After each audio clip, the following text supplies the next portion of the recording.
Rende graças ao Senhor, porque Ele é bom e as suas misericórdias duram para sempre. São novas a cada manhã, se renovam a cada dia. A sua resede, a sua benevolência para conosco. Hoje nós vamos olhar algumas das coisas aqui que Jesus falou, principalmente no seu apocalíptico aqui, Jesus apocalíptico, que seria Mateus 24. E nós temos aqui um texto de Jesus falando sobre coisas futuras, sobre os dias do final dos tempos, os sinais que seriam, nós podemos, da sua vinda, e também vai colocar situações que já aconteceram e situações que vão acontecer. Nós tivemos aí umas informações sobre um desenho do Simpson que retrata a eleição americana no dia 3 de novembro e depois no dia 20 de janeiro, e depois de toda essa confusão que daria pelo desenho, viraria um caos. E infelizmente muitos cristãos já começam a postar de que o mundo vai acabar, as coisas vão acontecer da maneira e destruição para todo quanto é lado e tal. Olha, vai acontecer, porque Jesus fala, a palavra de Deus fala, os apocalípticos de Daniel, de Jesus mesmo aqui em Mateus 24, também do Apocalipse de João, aponta para um final mais para frente. Mas vamos com calma, vamos tentar entender aqui. Primeiramente, nos dias de Noé, Jesus fala aqui no 24 sobre a questão de que haveria guerras e rumores de guerra, mas ainda não seria o fim, no versículo 6 do capítulo 24. Né? Então, tudo que acontece que hoje já aconteceu alguma vez no passado. Se você pegar alguns livros sobre os séculos, tem um livro da Folha de São Paulo que é do século 20, que seria de 1900 a 2000, você vai ver várias coisas também que aconteceram lá, que ia acontecer hoje no dia 15 de eleição, hoje no caso, de 2020, que também acontecem. Pragas, tsunamis, terremotos, e fome, peste e desastres. Já aconteceu lá e vai acontecer aqui e vai acontecer mais para frente. E Jesus também está alertando aqui sobre os sinais do tempo, que seriam, na verdade, dores de parto. Isso é o princípio das dores. Né? Uma mulher também vai dar luz, ela sente aquelas contrações, mas ainda não chegou o parto, e depois que vai vir o parto realmente. Aqui na questão no capítulo 24, no 36, ele vai dizer o seguinte: mas a respeito daquele dia e hora, ninguém sabe. Que dia e que hora? Tudo que ele está falando para os seus discípulos, sobre o final dos tempos.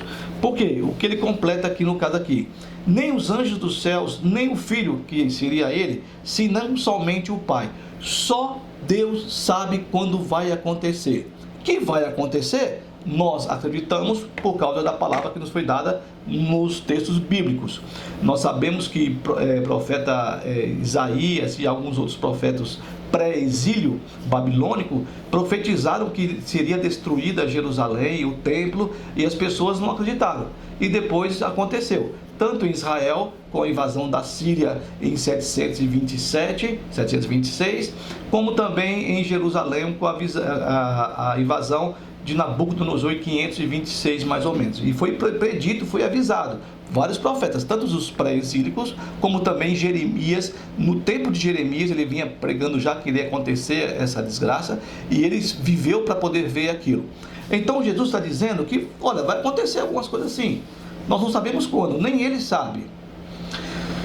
Quando se passa essa situação em que um desenho animado, principalmente para os cristãos protestantes, eu quero destacar isso, ele assusta e apavora mais do que a palavra de Deus e a palavra de Jesus, é complicado, é meio estranho isso, né? Você colocar a sua fé, a sua esperança, a sua expectativa do ano que vem, no caso, num desenho animado, e não sustentar e solidificar a sua expectativa, a sua esperança, a sua fé em Jesus, em Deus.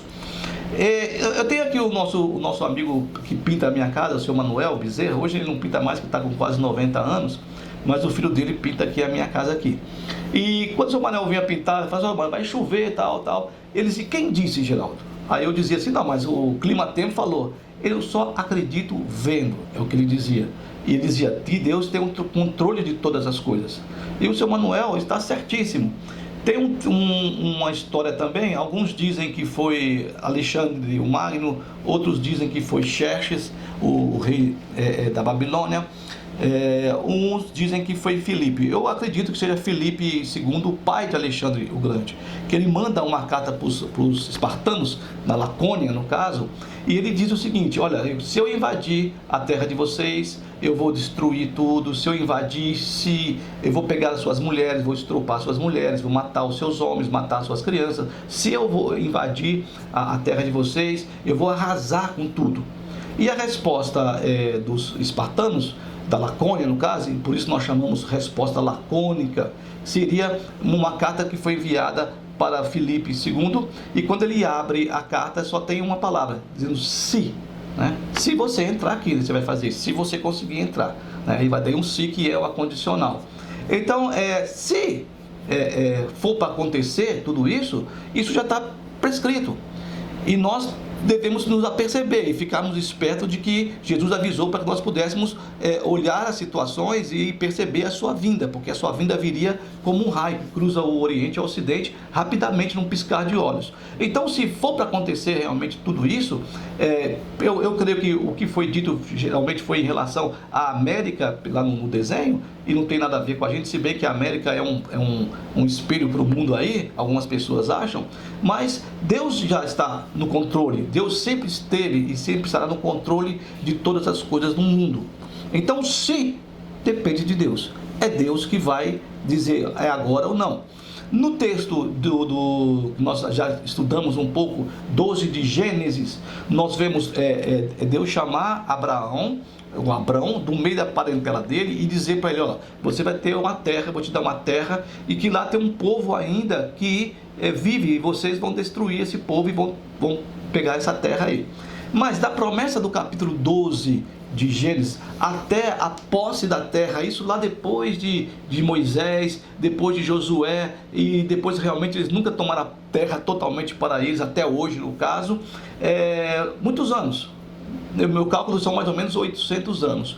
Por que acontece isso? Eu acho, Geraldo, eu penso, é que Deus é longânimo. Então Deus também era longânimo com aquele povo que estava lá, para que aquele povo percebesse o caminho errado que eles estavam seguindo e eles voltassem para Deus, para que eles pudessem se arrepender, e Deus então perdoaria aquele povo lá, e talvez ia arrumar um outro jeito da terra passar como uma promessa para Abraão. Então, Deus é longânimo. Eu creio que Deus ainda espera. Existe um remanescente, são pessoas que amam a Deus, que estão intercedendo, que estão orando pelas nações, orando por esse mundo, orando pelas pessoas, e Deus é misericordioso. Agora vamos então entender que Deus é esse que um simples desenho faz com que as pessoas fiquem desesperadas, fiquem com medo. No capítulo 46 dos Salmos, nós temos aqui um relato dos filhos de Coré, um cântico dos filhos de Coré, não é nem de Davi, nem de Salomão, mas dos filhos de Coré. Deus é o nosso refúgio, Deus é a nossa fortaleza, é o cântico que eles vão dizer aqui. E esse salmo então é de confiança e de ação de graça, e ele vai focalizar o Deus de Israel, o Deus de todo mundo, de todo o universo. Ele vai focalizar dizendo que Deus é o refúgio. Vamos lá então no capítulo 46 do Salmo, nos versos de 1 a 3. Deus é o nosso refúgio, Deus é a nossa proteção, é Deus. Não se esquecendo que Jesus diz que ninguém sabe, nem os anjos, nem ele sabe o dia, somente Deus. E Jesus está sempre dando a glória, o louvor a Deus. Então Deus é o nosso refúgio, Deus é a nossa proteção, diz aqui os salmistas dos filhos de Coré. E fortaleza. É uma fortaleza. A fortaleza, segundo Deus para nós, é inexpugnável. É como um baluarte. Ninguém entra na fortaleza. As pessoas podem ir na fortaleza que os homens constroem nos seus castelos e nos seus muros. O inimigo pode entrar pela brecha e pode destruir. Mas Deus, sendo a nossa fortaleza, o nosso baluarte, é inexpugnável. Nós não somos atingidos. Ele é socorro bem presente nas tribulações. nas lutas mais importantes, Deus é presente. É Ele que está conosco. Portanto, aqui diz os salmistas, aqui no caso aqui, não temeremos.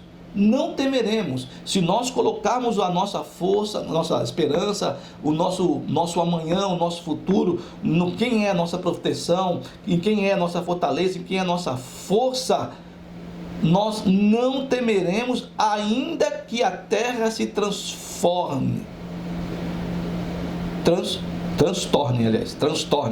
e os montes se abalem no seio dos mares, mesmo que aconteçam catástrofes terríveis.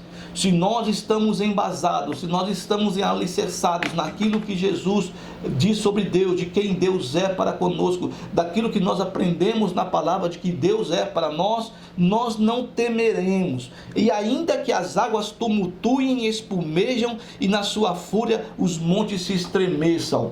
Não é um desenho que vai me apavorar.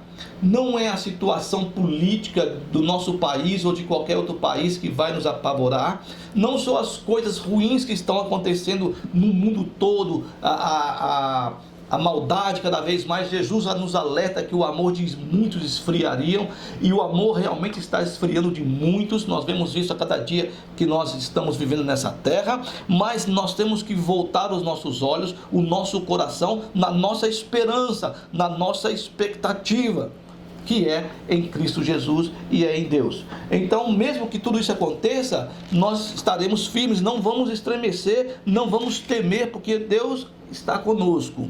Então, no versículo 4, continua que o rio é um rio, o rio é bênção, nas orlas, nos barrancos dos rios, que florescem, que crescem cidades, porque o rio provê alimento, provê água para plantar e peixe para comer. Há um rio cujas correntes alegram a cidade de Deus, o santuário das moradas do Altíssimo. Deus está no meio dela, jamais será abalada. Deus a ajudará desde antemanhã. Aqui nós estamos falando sobre a cidade de Deus. Onde está o santuário de Deus seria na questão de Jerusalém. É verdade que Deus permitiu por várias vezes, entendam bem, que Jerusalém fosse destruída. Ela foi destruída por Nabucodonosor, ela foi destruída pelo general Tito, mas porque Deus tinha uma responsabilidade de justiça, de ser justo com o povo de Israel, que o estava abandonando. Mas quando Deus está presente, não acontece. Só se Ele permitir, só se Ele quiser, no tempo dEle. É isso que nós temos que entender. É no tempo de Deus, não é no tempo do homem prever. Eu já estou ouvindo várias profecias, e essas profecias e revelações de que vai acontecer, e até agora não aconteceu nada por enquanto. Que vai acontecer, vai, mas é no tempo de Deus. Já tivemos homens do passado datando, colocando data de quando o mundo seria destruído. Nós lembramos muito bem de 2000, quando disseram que ia ter o bug do milênio, que ia virar uma confusão. Não passou 2000, dezembro 31 para 1º de janeiro, não aconteceu nada. Mas é do tempo de Deus, e nós temos que nos aperceber dos sinais, isso é verdade. Então aqui, Deus está no meio dela, jamais será abalada. Deus a ajudará desde a antemanhã. Bramam nações, reinos se abalam, Ele faz ouvir a sua voz e a terra se dissolve. O Senhor dos exércitos está conosco. O Deus de Jacó é o nosso refúgio. Deus é nosso refúgio e fortaleza, socorro bem presente na angústia, na tribulação. Então nós temos que solidificar nossa expectativa. Você que tem filho pequeno, você que tem planos ainda, você que tem esperança de algumas coisas ainda acontecerem na sua vida, promessas que foram feitas para vocês, cada um tem a sua promessa, mesmo na palavra de Deus tem. Você que tem uma expectativa de algo melhor, você tem que viver nesse mundo achando que realmente Jesus vai voltar a qualquer momento, e você deve viver da maneira que o agrada, e a maneira que agrada a Deus, ela está sintetizada naquilo que Jesus falou. Olha, o grande mandamento é isso: amar a Deus acima de todas as coisas e ao teu próximo a si mesmo. Não acharam Jesus nos palácios de rico, não acharam Jesus vestido de ouro, acharam Jesus numa manjedoura. Ele não tinha onde dormir, ele não tinha nem bolsa para carregar, e ele veio nos revelar a Deus na sua humildade e dizer: ame o teu próximo, ame o teu inimigo, ore por aqueles que falam mal de você, viva a vida da maneira que ele viveu, ouvindo o que ela fala contra ele e ele perdoando, não se esquecendo que quando ele estava sendo ali pregado na cruz, ele disse lá para os soldados romanos, falou para Deus: Senhor, perdoa porque eles não sabem o que fazem. Quando ele foi levantado na cruz, ele falou a mesma coisa: perdoa para o povo que estava ali chacoteando ali e gozando da cara dele, também perdoa, eles não sabem o que fazem. A preocupação deles sempre foi com o outro. Viva dessa maneira e sempre na expectativa de que Deus é o seu refúgio, a sua fortaleza, socorro bem presente na hora da angústia. Aí o versículo 8 vai dizer: vinde e contemplai as obras do Senhor, que assolações efetuou na terra. É Ele que põe termo, Ele põe fim à guerra até os confins do mundo. Ele quebra o arco e despedaça a lança, queima os carros no fogo. Agora vem algo que está dizendo para nós aqui no versículo 10, para nós podermos entender: aquietai-vos e sabei que eu sou Deus, sou exaltado entre as nações, sou exaltado na terra. O Senhor dos exércitos está conosco, o Deus de Jacó é o nosso refúgio. Se tiver que acontecer, e vai acontecer, mas nós não sabemos quando, devemos ficar apercebidos, ficarmos atentos aos sinais, mais perto do parto, de que a coisa vai acontecer. Mas, mesmo que aconteça, mesmo que isso seja para a destruição do mundo, para que depois nós possamos, então, como aconteceu no tempo de Noé, aquele texto que nós lemos de Jesus lá, é sobre o tempo de Noé, e se nós continuarmos aquele texto, e nós lemos o resto que está escrito ali, nós vamos ver algo que está acontecendo para nós hoje, aqui no nosso tempo, aqui, ó. O que ele diz no texto lá? Pois assim como foi nos dias de Noé, está no 36, está dizendo: mas a respeito daqueles dias e hora ninguém sabe, nem os anjos dos céus, nem o filho, nem senão somente o Pai, só Deus sabe. Versículo 37: pois assim como foi nos dias de Noé, também será a vinda do Filho do Homem. Porquanto assim como nos dias anteriores aos dilúvios, comiam e bebiam, casavam e davam-se em casamento, até o dia em que Noé entrou na arca, e não perceberam, senão quando veio o dilúvio os levou a todos, assim será também a vinda do Filho do Homem. Não se aperceberam. Nós então temos que nos aperceber sobre os sinais que nos mostra o retorno de Jesus Cristo, não é isso? Então nós temos aqui um Deus que cuida da gente, que está no nosso meio, um Deus que é fortaleza, um Deus que é refúgio, um Deus que é socorro bem presente nas tribulações, um Deus que está conosco, e por isso nós não podemos temer por causa de um desenho animado, ou mesmo por causa da nossa luta. Quantos de vocês, de nós, já passamos por lutas e nós depois olhamos para trás e não sabemos como nós vencemos, como nós triunfamos sobre aquela luta, como ela passou e aquilo ficou para trás e um novo dia surgiu? Então nós temos que, a nossa expectativa, a nossa esperança, a nossa alegria é confiar em Deus, e nós fazemos aquilo que nós devemos fazer. Se tiver que acontecer, bem; se não acontecer, amém. O importante é que nós deixemos isso na mão de Deus, e só Ele sabe o dia, só Ele sabe o momento. Então vivamos de maneira que nós possamos então olhar os sinais, nos apercebermos, e vai acontecer, um dia vai acontecer, segundo a vontade de Deus. Mas não se esquecendo que Deus é longânimo, que Deus é misericordioso, que Deus, Ele é bondoso, e Ele dá tempo não só para aqueles que o buscam em espírito e em verdade, mas também aqueles também que não buscam, para que se arrependam. Nós falamos a palavra se arrepender, eu não gosto muito, mas que nós possamos voltar do nosso caminho errado, nosso caminho que nós estamos caminhando. Eu digo nós porque nós fazemos parte desse mundo e nós todos estamos irmanados na mesma situação, nosso caminho da humanidade, e nós retornarmos, reconhecermos que nós estamos pegando o caminho que nos leva a um precipício, e nós voltarmos para Deus, porque Ele é bondoso em nos perdoar. Que Deus abençoe a sua semana, que Deus encha a tua vida de graça, de alegria, a sua casa, e que Deus então seja, e você possa entender que Ele é o seu refúgio, a sua fortaleza, o socorro bem presente na hora da angústia, da tribulação, e que nós não devemos temer nada, nem um homem e nem um simples desenho. Deus abençoe a sua vida em nome de Jesus Cristo. Amém.